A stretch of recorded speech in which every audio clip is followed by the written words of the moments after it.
Hai, Assalamualaikum warahmatullahi wabarakatuh. Berjumpa lagi dengan saya, Atifah Dava Wintarsari, di Kuliah Kerja Nyata Transformatif Kerso Dharma 2021, kelompok 78 IAIN Surakarta. Di video kali ini, saya akan menjelaskan mengenai laporan hasil Kuliah Kerja Nyata Transformatif Kerso Dharma di minggu kedua, yaitu mengenai analisis dan perencanaan kegiatan. Di sini, analisis dan perencanaan kegiatan yang akan dibahas yaitu yang pertama, mengenai penentuan isu prioritas mengenai tema yang dipilih. Kemudian yang kedua, analisis akar masalah dan analisis prioritas terkait tema. Yang ketiga adalah pembentukan kelompok inti dan yang keempat adalah perencanaan dan pelaksanaan kegiatan. Masuk kepada pembahasan yang pertama yaitu mengenai penentuan isu prioritas terkait tema. Terdapat beberapa isu prioritas terkait tema, yaitu meliputi ekonomi, pendidikan, kemudian agama, sosial, kesehatan, dan seni budaya. Dari isu prioritas tersebut, yang terkait dengan Desa Bedowo pada masa pandemi ini adalah isu prioritas pendidikan, ekonomi, kesehatan, dan agama. Pembahasan selanjutnya yaitu mengenai analisis akar masalah dan analisis prioritas terkait tema. Hasil dari pengamatan dan analisis akar masalah yang ada di Desa Bedowo yaitu kurangnya kesadaran masyarakat akan protokol kesehatan yang harus dipatuhi dan dilaksanakan selama pandemi COVID-19.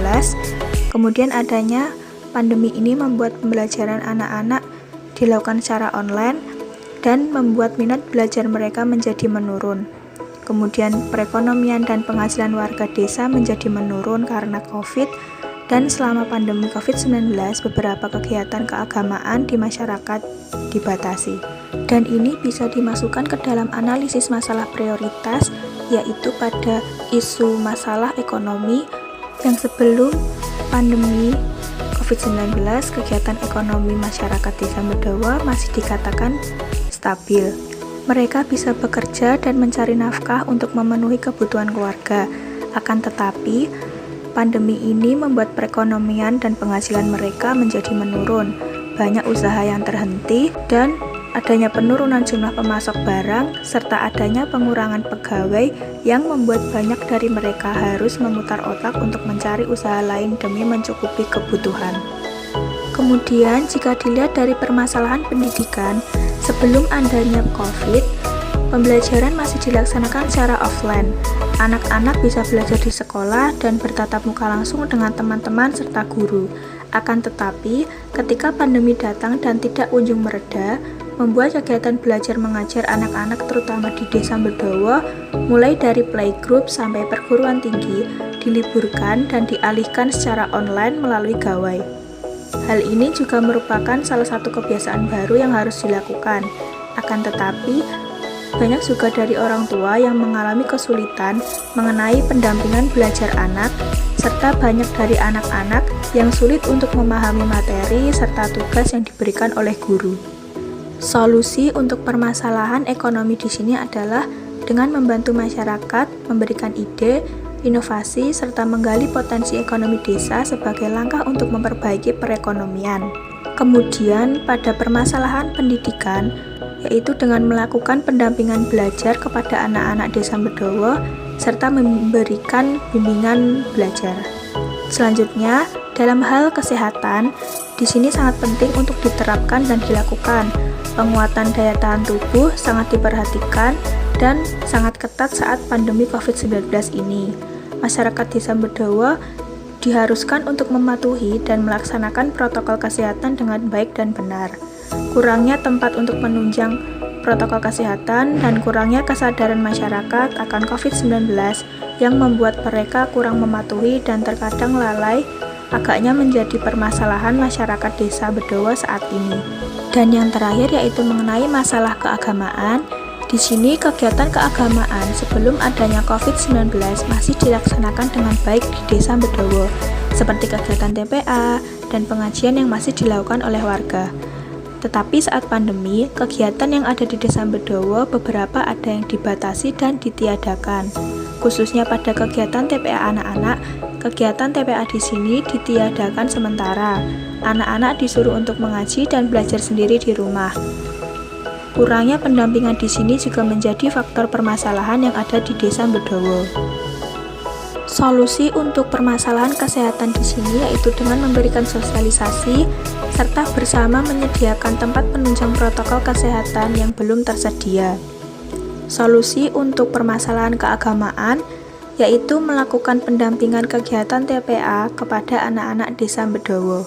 Kemudian lanjut kepada pembahasan yang selanjutnya yaitu mengenai pembentukan kelompok inti. Pembentukan kelompok inti ini dilakukan untuk merancang dan mempermudah jalannya kegiatan KKN yang akan dilakukan di minggu selanjutnya.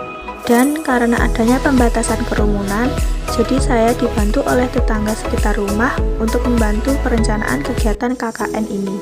Dan memasuki pada bahasan yang terakhir yaitu mengenai perencanaan dan pelaksanaan kegiatan. Setelah membentuk kelompok inti dan menganalisis akar masalah prioritas yang ada di Desa Bedowo, maka sudah ditentukan kegiatan apa saja yang nantinya akan saya lakukan di minggu selanjutnya. Mengenai perencanaan ekonomi, di sini saya akan melakukan kegiatan bercocok tanam, menanam sayuran dan tanaman lain yang bermanfaat, terutama untuk masyarakat Desa Bedowo yang memiliki banyak hewan ternak. Menanam sayuran diperuntukkan untuk membantu meningkatkan pendapatan warga desa dan bisa juga dimanfaatkan untuk kebutuhan sehari-hari. Di sini akan saya lakukan pada hari Selasa. Kemudian untuk perencanaan pendidikan, di sini saya akan mengadakan bimbingan belajar kepada anak-anak Desa Bedowo, mendampingi mereka untuk belajar dan membantu mengajari mereka mengenai materi yang sekiranya belum dipahami, serta terdapat tambahan kegiatan yaitu mengenai belajar alfabet dan angka bersama dalam bahasa Inggris. Kegiatan ini akan dilaksanakan pada hari Rabu. Dan selanjutnya, pada perencanaan permasalahan kesehatan, di sini saya akan membuat tempat cuci tangan, kemudian membuat hand sanitizer dan membagikan masker untuk warga, dan akan dilaksanakan pada hari Kamis. Dan yang terakhir, mengenai kegiatan keagamaan, saya akan mengadakan kegiatan TPA, kemudian mendampingi anak-anak membaca Iqra dan Al-Quran. Di sini akan dilaksanakan pada hari Jumat. Mungkin itu yang bisa saya sampaikan mengenai laporan hasil kegiatan Kuliah Kerja Nyata Transformatif Kerso Dharma 2021 kelompok 78 IAIN Surakarta. Semoga bermanfaat. Terima kasih. Wassalamualaikum warahmatullahi wabarakatuh.